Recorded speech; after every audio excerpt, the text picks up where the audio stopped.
I'd now would like to introduce Carrie Thomson, the Executive Director for the Center for Rural Engagement.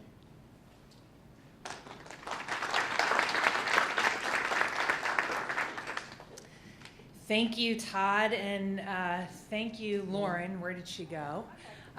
Thank you, Lauren, for kicking us off so well, but even more importantly, for the vision that you have helped us develop here at Indiana University for impacting the lives of Hoosiers living in rural areas. We have now, Provost Robel highlighted many of the things that have already happened, but I want you to know that the numbers are really compelling already. We have engaged in 99 projects in an 11-county area and have engaged nearly 1,000 students just in the Center for Rural Engagement activities. And 130 faculty members have been engaged with us, and that's all in just 10 months. And so if you can imagine what we're building towards, those numbers are going to become even more impressive. That's a sign that we recognize that you as faculty members care deeply, not just about your research and your teaching here within the gates, but what happens outside of sample gates and where that research can be applied and can change lives out in the communities. I can't tell you how thrilled I am to be a part of leading this movement for university investment in rural Indiana. I am every day inspired by new faculty ideas, new engagements, and the stories that get brought back to our office every single day from the communities where we're working. All of this work gets done by a talented team of faculty. If you have been engaged in our work already, can I just have you stand briefly so that afterwards people can connect with you if they want to know more about what we do? I know you're out there. I see you all. Thank you. Thank you for your involvement. And of course, that faculty work is facilitated by an incredibly talented staff at the center, and staff members also would love to connect with you after our program, so if I can have our staff stand up, that would be wonderful. Bravo to you all. After many months, as Provost Rovell noted, of listening to community members and faculty alike, we've shaped the future of our work into a 3-year plan, which will strategically impact each of our first 3 focus areas. The plan is not a final destination by any stretch of the imagination. It's merely a starting point which happens to have very aspirational goals. But what we know from talking to community members is that even our small investments that we have made already have ignited conversations and imaginations about what else their community can do. In the coming months, we'll be working with our partners at Regional Opportunities Initiative and the Indiana Innovation Institute. It's hard enough to say rural, but if you try to get Indiana Innovation Institute out too often, it is just tongue twisting. So we'll be working with those 2 partners who are also both working in this regional area to develop some goals that we're going to be working on together. But in the meantime, we will be focused here on campus and out in the communities in the areas of health, quality of place, and environmental resilience. Our plan is indeed visionary in each of these areas. In health, we seek to address chronic disease, reduce the negative impacts of addiction, and improve maternal and child health. In Orange County last semester, you could find Greg Carter and his nursing students visiting homes of people who had medical needs that were previously underaddressed or completely unaddressed.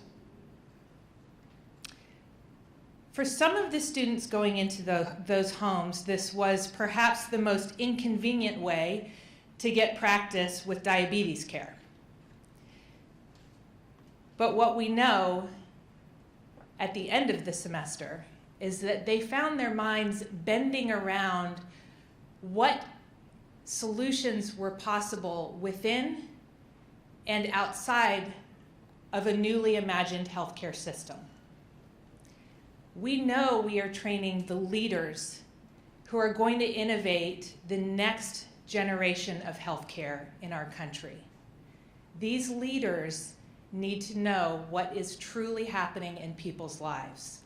They need to know that homes aren't safe, and that if you're struggling with critical diabetes issues, your housing is also a critical matter. Students and faculty helping Hoosiers in rural areas lead healthier lives. Healthier lives in communities which are teeming with possibility. Our quality of place, I'm terrible at flipping slides, sorry. Our quality of place initiative is building a lot of momentum in 3 communities in particular, where we have had heavy arts investment with our Jacobs School of Music, our cinema, and our SPIA students. We're currently in the process of building trust momentum in Nashville, Salem, and Huntingburg. And it's there where we will create a model for developing a comprehensive strategic plan to increase social and cultural capital. Already, SPIA has launched a new master's program in arts administration. And last semester, those students conducted capstone projects to create 3 different strategic plans in pieces of that arts and culture for those 3 communities. In our resilience focus area, we are looking at how to increase local food consumption and production. We're looking at ways to map water and to secure safe water resources and mitigate flooding. And we are increasing the use and preservation of public lands. Lee Floria, who is with us today, is launching a research project with his students from the Indiana Geological and Water Survey. They'll be conducting dye tracing, monitoring, and mapping of karst areas in southwest central Indiana to provide new data and research and insight into the proper management and utilization of water resources in the region. We are literally mapping our way out of waterway mystery. We have a tremendous vision for partnering with our communities in these 3 focus areas. And while we're only 10 months old, we're already creating dramatic impact. On campus, we're hearing from students who see the value of practicing new skills outside of sample gates. What we know is that practice does not always happen like it does in a textbook. When we get students into communities where they can test what they're learning in the classroom, where they can engage with community members, what we know is that they're more confident in the professional world. They're more confident when they initially start and they start having leadership ideas. From faculty, even those who admittedly were a little hesitant to be engaged with community engaged teaching, what we find is that the few inconveniences of teaching in the field are dwarfed by their ability to meet their own professional goals, to improve their teaching, and see the light come on in some students' eyes when the material finally clicks and the community impact is observed. Beyond the gates, of course, the impacts are many.